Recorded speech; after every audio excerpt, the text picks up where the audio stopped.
ನನ್ನ ಮನೆ ಹಾಳು ಮಾಡಿದ್ದೀರಿ, ಸಾಲ ಮಾಡಿದ್ದೇನೆ. ವೇದಿಕೆ ಮೇಲೆ ಗಳಗಳನೆ ಕಣ್ಣೀರಿಟ್ಟ ಕಾಂಗ್ರೆಸ್ ಶಾಸಕ ರಾಜೇಗೌಡ. ಶೃಂಗೇರಿ ಕ್ಷೇತ್ರದ ಶಾಸಕ ಟಿಡಿ ರಾಜೇಗೌಡ ಅವರು ವೇದಿಕೆ ಮೇಲೆ ಭಾವುಕರಾಗಿ ಕಣ್ಣೀರಿಟ್ಟ ಘಟನೆ ನಡೆದಿದೆ. ಚಿಕ್ಕಮಗಳೂರಿನ ಬಾಳೆಹೊನ್ನೂರಿನಲ್ಲಿ ಪಕ್ಷದ ಕಾರ್ಯಕ್ರಮದಲ್ಲಿ ಭಾಗಿಯಾದ ಶಾಸಕರು ಕುಟುಂಬಕ್ಕೆ ಎದುರಾಗಿರುವ ಸಂಕಷ್ಟಗಳನ್ನು ಹೇಳುತ್ತಾ ಅತ್ತರು. ಮಾಜಿ ಸಚಿವ ಡಿಎನ್ ಜೀವರಾಜ್ ಹೆಸರು ಹೇಳದೆ ಆಕ್ರೋಶ ಹೊರಹಾಕಿದ್ದು, ಮುಂದಿನ ಚುನಾವಣೆಗೆ ಸ್ಪರ್ಧಿಸುವುದಿಲ್ಲ ಎಂದು ಘೋಷಣೆ ಮಾಡಿದ್ದಾರೆ. ಜಯಪ್ರಕಾಶ್ ಬಿರಾದಾರ್. ಬಾಳೆಹೊನ್ನೂರಿನಲ್ಲಿ ನಡೆದ ರೈತರ ಕಾರ್ಮಿಕರ ಸಮಾವೇಶದಲ್ಲಿ ಕಾಂಗ್ರೆಸ್ ಶಾಸಕ ರಾಜೇಗೌಡ ಕಣ್ಣೀರು.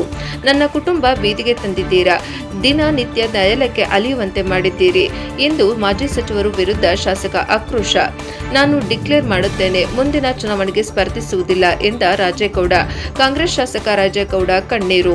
ಚಿಕ್ಕಮಗಳೂರು. ನನ್ನ ಕುಟುಂಬ ಬೀದಿಗೆ ತಂದಿದ್ದೀರಾ, ದಿನನಿತ್ಯ ನ್ಯಾಯಾಲಯಕ್ಕೆ ಅಲಿಯುವಂತೆ ಮಾಡಿದ್ದೀರಿ, ನನ್ನ ಮನೆ ಹಾಳು ಮಾಡಿದ್ದೀರಿ, ಸಾಲ ಮಾಡಿದ್ದೇನೆ ಎಂದು ಹೇಳುತ್ತಲೇ ಗದ್ಗದಿತರಾದ ಶಾಸಕ ಟಿಡಿ ರಾಜೇಗೌಡ.